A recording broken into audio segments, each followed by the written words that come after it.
Okay. Capital letter C.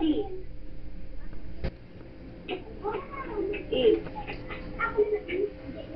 C. The last bonus question. Bonus question. Sala ang answer ko sa bonus question or correct, still correct, okay? It's a bonus question. The leader of Ilocano Revolt.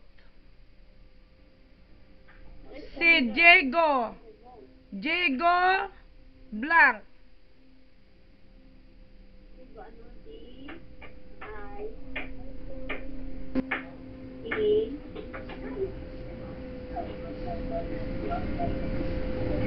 G. As in go. Paul. J. Go. O.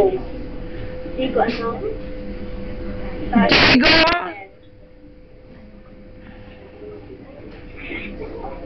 L. Ilang.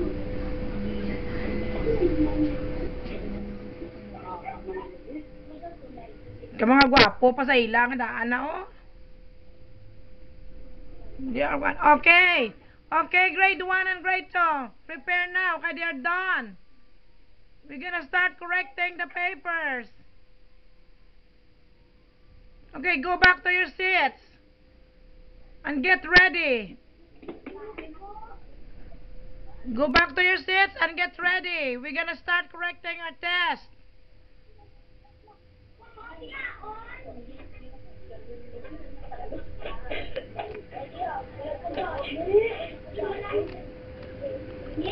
Okay.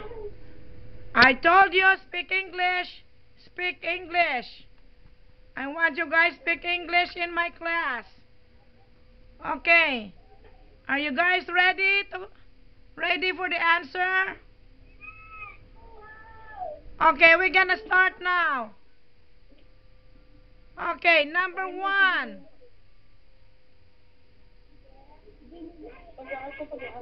Number 1.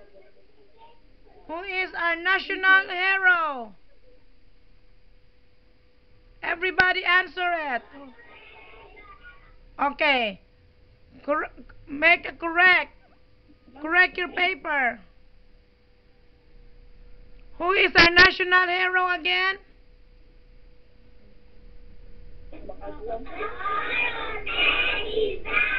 Very good.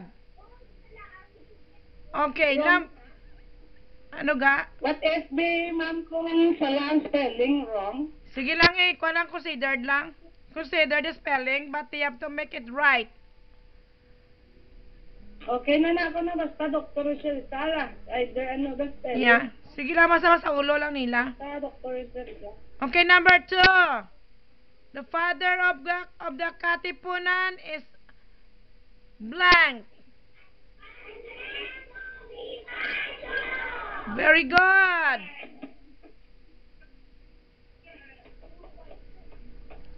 Okay, number 3. The brain of the revolution.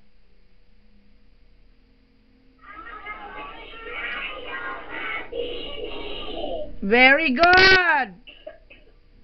Number 4. The brain of... hold on. Are we number 4 now? Okay, the brain of Katipunan.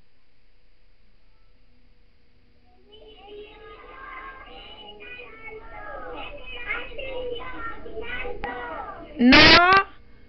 Emilio Jacinto.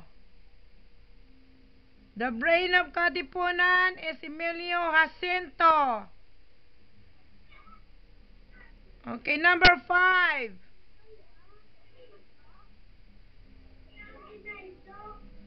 No, Emilio Jacinto. Number 5. The greatest Filipino painter.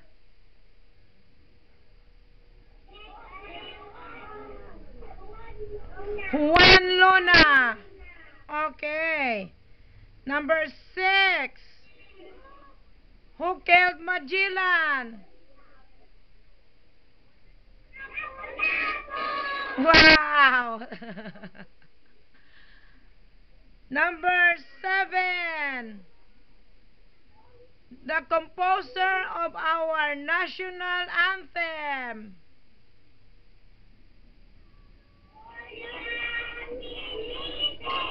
Very good. Make sure you correct your pad, okay? Number 8.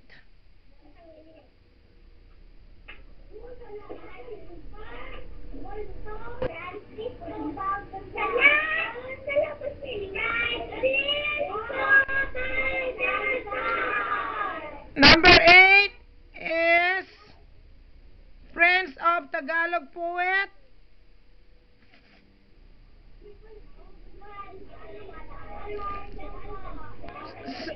Who is the Friends of Tagalog Poet?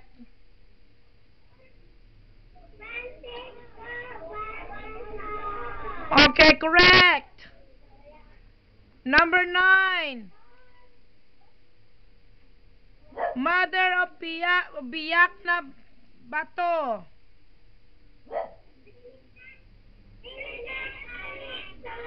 Very good. Okay, this is a bonus question. Leader of Ilocano Revolt. Very good. Okay. Okay, count your answer, your correct answer. Count your correct answer. And make sure you write your name, okay? Write your name on the top and your grade. Grade 1 or grade 2. Okay, now.